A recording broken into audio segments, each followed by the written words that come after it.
আমার রুমমেট সে একসাথে ৫ জনের সাথে প্রেম করে, তাতেও কোনো সমস্যা নেই। প্রত্যেকে তার জন্য জান দিয়ে দিবে।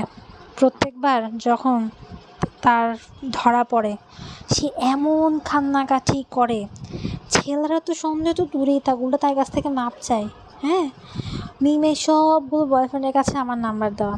তো আমি কি করব? আমি প্রত্যেকটা বয়ফ্রেন্ডের নাম কী নামে সেভ করেছি জানেন? মিমের BF1, মিমের BF2। মিম যাকে নিয়ে বেশি সিরিয়াস তার নাম সেভ করেছি মিমের সিরিয়াস BF। তাতেও কোনো অসুবিধা নেই। তো মিমের যখন বয়ফ্রেন্ডদের কোনো সাথে ঝামেলা হয় বা কোনো ঝগড়া হয়, তারা আমাকে ফোন দেয়, আমি বিচার আচার করে তাদের মিটমাট করে দেয়। এখন মেইন সমস্যা কোথায় লাগছে জানেন? আমি কি করছি, আমাকে যে শিখাইয়া দিছে মিম, আমি একজনের কথা গিয়ে আরেকজনকে গিয়ে বলছি, আরেকজনের কথা গিয়ে আরেকজনকে গিয়ে বলছি। ভুলে আমি একটু প্যাচে পড়ে গেছিলাম। তো এটা নিয়ে অনেক ঝামেলায় পড়ছিল মিম আমার এই সামান্য একটা ভুলের জন্য। তাতেও কোনো সমস্যা বেশি একটা হয় নাই। সে আবার তার ভালোবাসা দিয়ে ঠিক করে নিছে তার বয়ফ্রেন্ডটাকে। 4টা বয়ফ্রেন্ডের কাছ থেকে সে মোবাইল কিনবে বলে 20,000 টাকা নিছে, আর প্রত্যেকজনকে একটা ফোন কিনে প্রত্যেকজনকে দেখাইছে। চিন্তা করেন, তার প্রতি মাসে সিট ভাড়ার জন্য সে প্রত্যেকটা বয়ফ্রেন্ডের কাছ থেকে 1500 টাকা করে নেয়।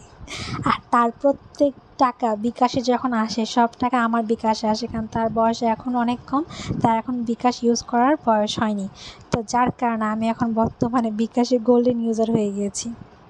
আজকে তার কোন বয়ফ্রেন্ডের সাথে যেন ঝগড়া হয়েছে, সে জানেন কী বলতেছে?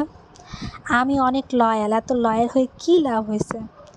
আর আজকে তোমার ফ্রেন্ড লিস্টে একটা মেয়েকে দেখতে পাচ্ছি। আমার তার তো কোনো সমস্যা নেই, স্বাভাবিক ব্যাপার। তার 2য় নাম্বার বয়ফ্রেন্ডের কেনার টাকা পিৎজা খাচ্ছি, সমস্যা হবে কেন? এই গল্পটা কিন্তু আমার না, ইভেন এই গল্পটা হচ্ছে আমার কোনো মিম নামে বান্ধবীরও না, ইভেন আমি হোস্টেলেও থাকি না, আমি আমার বাবা মায়ের সাথে থাকি।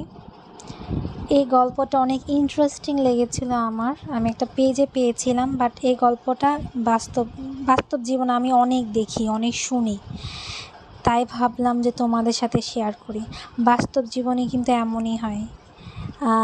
যেসব মেয়েরা দেখা যাচ্ছে খুব ভালো হয় না, তারা একসাথে 5টা 6টা 7টা 8টা বয়ফ্রেন্ড নিয়ে একদম তাদের লাইফটাকে খুব ভালোভাবে এনজয় করছে। আর যারা দেখা যাচ্ছে খুব ভালো বা লয়াল থাকতে চায় বা জীবনে খুব সুখে থাকতে চায়, বা দেখা যাচ্ছে যে হ্যাঁ আমি যার সাথে আছি আমি শুধু তার সাথেই থাকবো, দ্বিতীয় কারোর সাথে আমি অ্যাড হব না, সে যেমনই হোক আমি তার সাথেই থাকবো, দিন শেষে না ওরাই বেশি কষ্ট করে। তো যাই হোক, আজকে আমি ঘর থেকে একটু বের হয়েছিলাম উত্তরে একটা কাজের জন্য, আমি জমজম টাওয়ারে গিয়েছিলাম, তাই ভাবলাম তোমাদের সাথে কিছু ভিডিও শেয়ার করি। আর আশা করি আমার যদি গল্প বলাটা তোমাদের কাছে ভালো লাগে না, আমি তাহলে আমার সবগুলো ভিডিওতে কোনো না কোনো স্টোরি তোমাদের জন্য রাখবো, তাহলে তোমাদের কাছে ভিডিওটা অনেক ইন্টারেস্টিং মনে হবে আর বোরিং মনে হবে না। আর তোমাদের কাছে যদি কোনো স্টোরি লেখা থাকে বা তোমাদের পার্সোনাল লাইফে যদি কোনো স্টোরি থাকে, আমাকে ইনবক্স অথবা কমেন্টে জানাতে পারো।